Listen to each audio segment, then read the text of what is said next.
Hi friends, welcome back. तो भाई योगी जी का जिसने वो वीडियो नहीं देखा था, जो हमने बहुत ही छोटा पार्ट उनका किया हुआ था, वो ज़रूर देखना, बहुत मज़ेदार था। तो अब हम देखेंगे वो पूरी चीज़ की हाइलाइट्स, बहुत ही मज़ेदार होंगी। ऐसा ऐसा बोला है, मैंने सुना है कि कमाल ही कर दी है। तो चलो वीडियो शुरू करते हैं। वीडियो शुरू करने से पहले अगर आप चैनल पर नए हो और आपने अभी तक सब्सक्राइब नहीं किया तो जल्दी से पहले सब्सक्राइब के बटन, बेल आइकन को क्लिक कर लो ताकि आपको हमारे सारे न्यू वीडियोस के नोटिफिकेशन मिल जाए जैसे हम अपलोड करें। अगर आपको वीडियो पसंद आता है प्लीज लाइक एंड शेयर। चलिए शुरू करते हैं।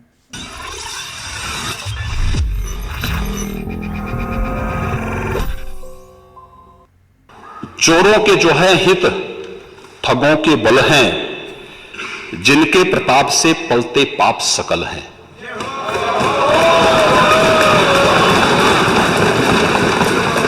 जो छल प्रपंच सबको प्रश्रय देते हैं या चाटुकार जन की सेवा लेते हैं, यह पाप उन्हीं का है। पाठ भी कर रहे हैं।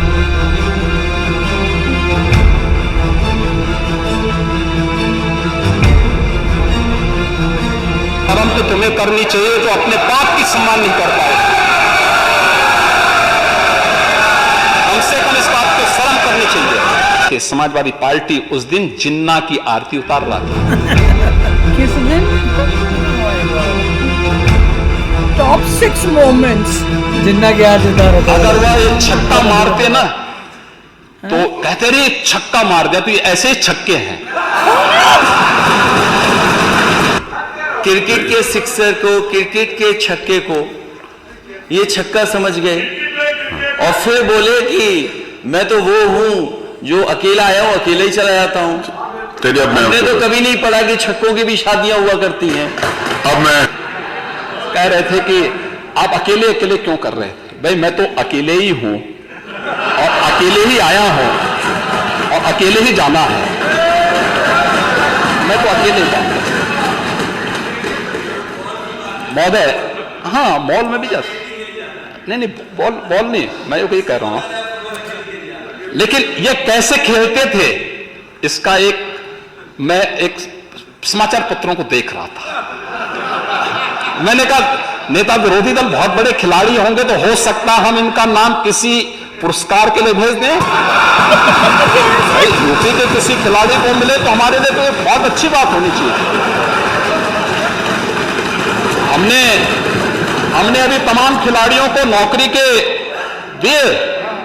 अभी याद करिए, हमने एक अभी नायब तहसीलदार बनाया, यादव लड़का, अच्छा खिलाड़ी है यूपी का। हमने भेदभाव नहीं किया, वो योग्य था।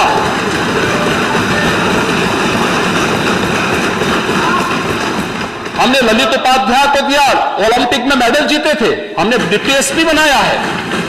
सैकड़ों नौजवानों को जो खेल में हमने उनके लिए नौकरी के द्वार खोले हैं। तो मैंने कहा हो सकता है कि राजीव गांधी खेल रत्न पुरस्कार जो दिया जाता था, जो आज हमारी सरकार ने, डबल इंजन सरकार ने, जिसे मेजर ध्यानचंद पुरस्कार के रूप में घोषित किया है, तो यूपी के भी किसी व्यक्ति का नाम डालें। और मैं तो ये मानूंगा कि भाई मेरे पूर्ववर्ती सीएम का नाम अगर उसमें आ जाए तो अच्छी बात होगी। तो मैंने कहा यार देखो, अच्छे खिलाड़ी हैं लगता है। तो देखिए क्या आया था दृश्य। महोदय मैं थोड़ा इसको पढ़ लेता हूं और फिर देखिए उसमें औरों के कोटेशन नहीं है। कोटेशन मैं आपके सामने ही पढ़ूंगा। देखिए इसमें था कि सीएम के आते ही बरसे रन, ठीक है। 12वें ओवर में सीएम का शॉट सीधे कप्तान आलोक रंजन के हाथ में चिपक गया। क्रिकेट खेल रहे हैं, पहली बॉल में कैच आउट हो रहे हैं, लेकिन वहां से कह दिया जाता है कि ये तो नो बॉल है। और अगर वह ये छक्का मारते ना तो कहते रहे छक्का मार दिया, तो ये ऐसे ही छक्के हैं। कि समाजवादी पार्टी उस दिन जिन्ना की आरती उतार रहा था। किस दिन? जब हम राष्ट्र गौरव की बात करते हैं, याद करिए जब हम राष्ट्रीय एकता दिवस सरदार वल्लभ भाई पटेल जी की पावन जयंती को आदरणीय प्रधानमंत्री जी के आह्वान पर हम लोगों ने राष्ट्रीय गौरव दिवस के रूप में मनाया, राष्ट्रीय एकता दिवस के रूप में मनाया। हम सब उस अभियान के साथ जुड़े थे। तब समाजवादी पार्टी जिन्ना का महिमा मंडन कर रही थी। यानी इनको पता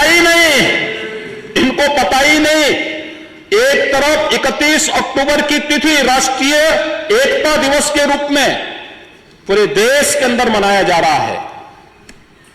केवड़िया, जहां पर सरदार वल्लभ भाई पटेल जी की, लौह पुरुष सरदार वल्लभ भाई पटेल जी की सबसे बड़ी प्रतिमा स्थापित हुई है,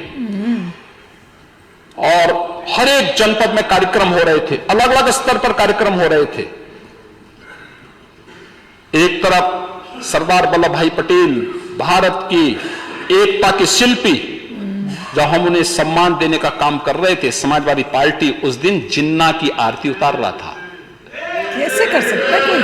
ये तो इनकी स्थिति है। इनको राष्ट्र को जोड़ने वाला और राष्ट्र को तोड़ने वाला किसमें भी अंतर महसूस नहीं। इसलिए मैंने कहा कि शक्ति देना आसान है लेकिन बुद्धि देना कठिन है। आप जैसा अनुभवी व्यक्ति सचमुच हर बार छले जाते हैं, बार बार अपमानित होते हैं। महोदय, तब देखें शिवपाल जी ने तब फिर टिप्पणी की थी। शिवपाल जी उस समय कैबिनेट मंत्री थे।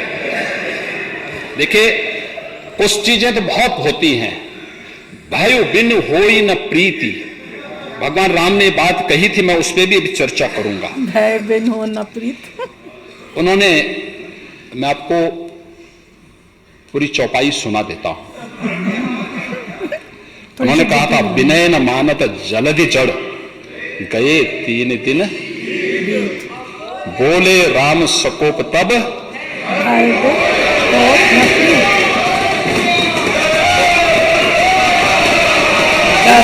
ऐसे ही सही, इधर के ही भय से सही, लेकिन कम से कम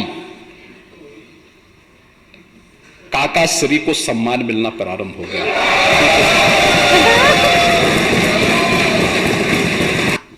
कि कम से कम इधर के बहाने आपने काका श्री को ही सम्मान देना शुरू कर दिया। और शिवपाल जी, सचमुच में जब आपको देखता हूं तो मुझे महाभारत का दृश्य याद आने लग जाता है। कौन है? आप जैसा अनुभवी व्यक्ति सचमुच हर बार छले जाते हैं,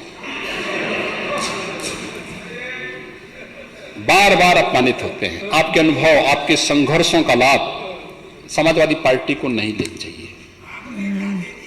और अरे, आप चिंता मत करिए। देखिए, हम उनका सम्मान करते हैं, वो हमारे वरिष्ठ सदस्य हैं, और उनको जो है ये सम्मान मिलना भी चाहिए। नहीं, क्यों नहीं मिलता? मैं आज जैसे आपसे मिलता हूं वैसे मैं उनसे भी मिलता हूं, और क्यों नहीं मिलेंगे?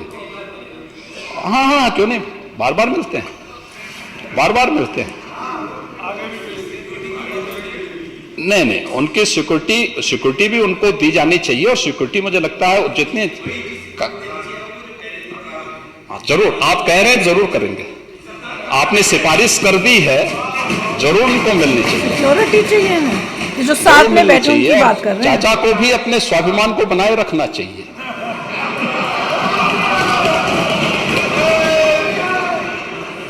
अब चाचा नहीं, चाचा के पूरे समूह को बुला लेंगे,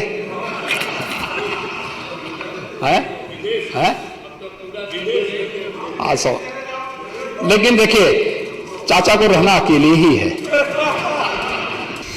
अगर किसी और के साथ हुआ होता, किसी अन्य मत और मजहब के साथ हुआ होता तो क्या होता?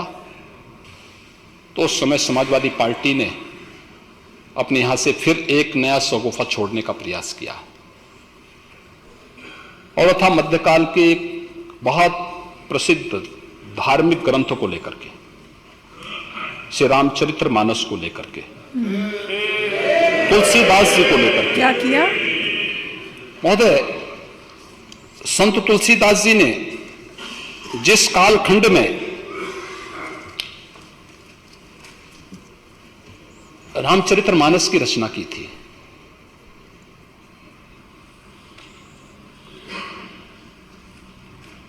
उन जैसा साधक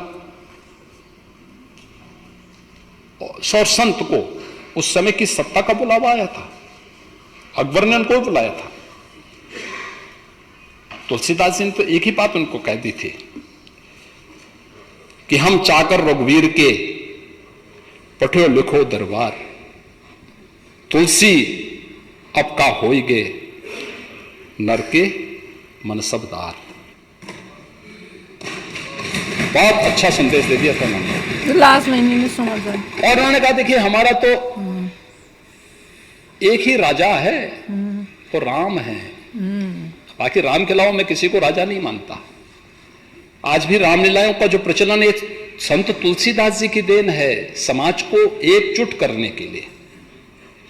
मध्य काल के उस कालखंड में तुलसीदास जी ने पूरे समाज को एकजुट किया था रामलीलाओं के माध्यम से। और तुलसीदास जी ने उस समय कहा था बोलो राजा रामचंद्र की। तो तुलसीदास जी की देन है। लेकिन तुलसीदास जी को और रामचरितमानस जिस प्रकार से कुछ लोगों ने फाड़ने का प्रयास किया, किन्होंने ये जो कृत्य हो रहे हैं, ये जो कृत्य हो रहे हैं, अगर किसी और के साथ हुआ होता, किसी अन्य मत और मजहब के साथ हुआ होता तो क्या होता? बिल्कुल क्या स्थिति होती?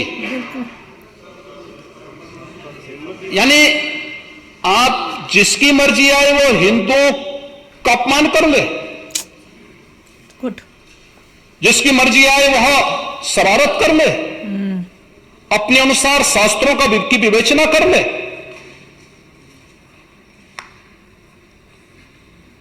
आप पूरे समाज को अपमानित करना चाहते हैं।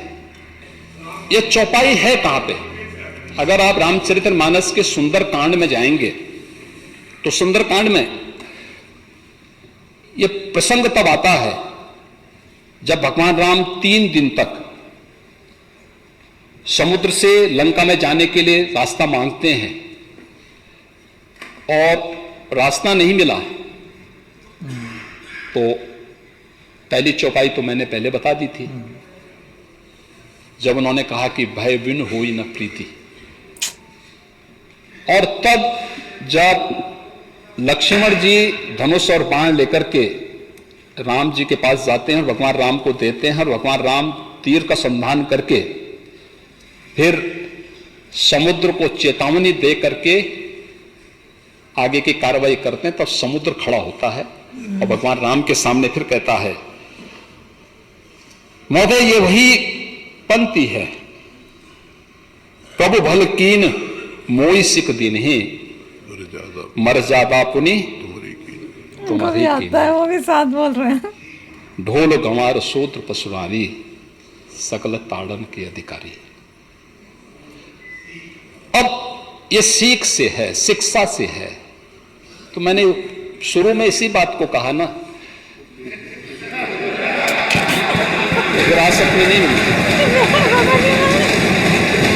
कमाल का बोल रहे हैं सच्ची में। इस बारी उन्होंने हर एंगल से उनकी ऐसी बेइज्जती टाइप की है, उनको उनके जैसे कहते हैं ना आईना दिखाया है कि तुमने क्या काम किए हुए हैं, उस सारा कुछ उन्हें बोला है। उन्होंने मेरे ख्याल से एक ये भी बोला था जो अपने फादर की रिस्पेक्ट ही नहीं कर सका, वो तक डायलॉग उन्होंने बताया। उन्होंने कहा भैया डर से ही प्यार होएगा, जब तक डर नहीं होगा, मतलब वही है ना कि डर नहीं था कि कुछ भी कर लो, कहते अब डर से होगा, क्योंकि अब 0 टॉलरेंस पॉलिसी जो हो गई है तो डर से ही अब होगा। और जिस तरह से बता रहे हैं कि अपमान कर रहे हैं हमारे रिलीजन का, वो कह रहे हैं अगर वही काम अगर किसी और रिलीजन में हुआ होता, किसके साथ हुआ होता, तो बताओ। बिल्कुल ठीक बोल रहे हैं। तो देख के अच्छा लग रहा है कि वी हैव अ मिनिस्टर, हमारे वो सीएम ऐसे हैं हु नोस कि क्या हो रहा है और उनको पता है उसके कि हो क्या रहा है और उसको ठीक करेंगे। नहीं बहुत अच्छा है वो, वेरी गुड। मतलब बेसिकली आप देख सकते हैं रामायण से वो पढ़ रहे हैं, बता रहे हैं, रेफरेंस दे रहे हैं क्या क्या लिखा है और तुम लोग कैसे मीट करते हो, उसके पूरा उन्होंने कोरिलेट करके बनाया है, काफ़ी अच्छा किया है। साथ में लेकर भी आए थे जो भी वो न्यूज़ में हो रहा था क्रिकेट खेलने वाला, वो भी दिखा दिया। तो काफ़ी मतलब वेरी नाइसली कह रहे हैं, और काफ़ी गर्मी से भी उन्होंने बीच में कहा है कि तुम ये हो, तो बहुत अच्छा लग रहा है, वेरी नाइस। और ये सब देख के सभी को लगेगा कि यस अगर फ्यूचर ब्राइट है, योगी जी के लिए, और ये भी कंटेंडर होंगे मोदी जी के बाद। So very बिल्कुल nice. देख के, और जिस तरह से वो सब, और अच्छी बात है कि ये सब अब पब्लिक हम लोगों के पास आ रहा है, Yes. हमको भी सुनने को मिल रहा है, जिससे हमें पता चल रहा है जो ऑपोजिशन में वो अखिलेश यादव बैठे हैं, इन ये है क्या चीज और क्या क्या इन्होंने अपने टाइम में यूपी देखिए, में किया हुआ है। बोलने के तरीके से, और जैसे मतलब हिंदी की जितनी डेप्थ है योगी जी के पास, वो जैसे अखिलेश यादव वो को लगता है तो- उनको आती नहीं है कोई हिंदी और बोलनी। मुझे तो नहीं समझ आता क्या टोपी सी पहन के, ये पहन के हाँ। कपड़े कैसे पहन के पता आ रहे हैं, नहीं मुझे क्या तो ये किया नहीं हुआ है, समझ में और आ रही। इतना फर्क है, ऐसे लगता है कि अखिलेश जी पता नहीं यूपी में कहाँ से उन्हें हिंदी पढ़ी है कि बिल्कुल ही वो खड़ी कुछ भी बोली नहीं। बोल रहे हैं कंपेयर टू ये जो इतनी अच्छी हिंदी बोली जा रही है। फर्क नजर आ रहा है वो कुछ बोले हिंदी भी तो बोलने थे, में ही। नहीं योगी जी ने कुछ बोला भी तो था कि बुद्धि से रिलेटेड वो कुछ कह तो रहे थे कि जो भी है, ऐसी मुझे नहीं पता मिलती नहीं कि बुद्धि। मतलब इतना फर्क पड़ जाता है मतलब यूपी के अंदर ही। शरीर वरीर तो तुम ताकत वाकत तो ला सकते हो, पर बुद्धि कहाँ पे लाओगे? ऐसा कुछ बोला था। Very nice. मजेदार था। तो चलो फ्रेंड्स, चलते हैं, मिलेंगे नेक्स्ट वीडियो में बहुत ही जल्द। Till then take care and bye bye. तो अगर आप मेरे इस चैनल पे नए हो तो जल्दी से सब्सक्राइब के बटन को हिट करो और बेल आइकन को क्लिक करो, ताकि आपको मेरा जब नया वीडियो मैं लगाऊं आपको उसके बारे में जल्दी से पता चल जाए।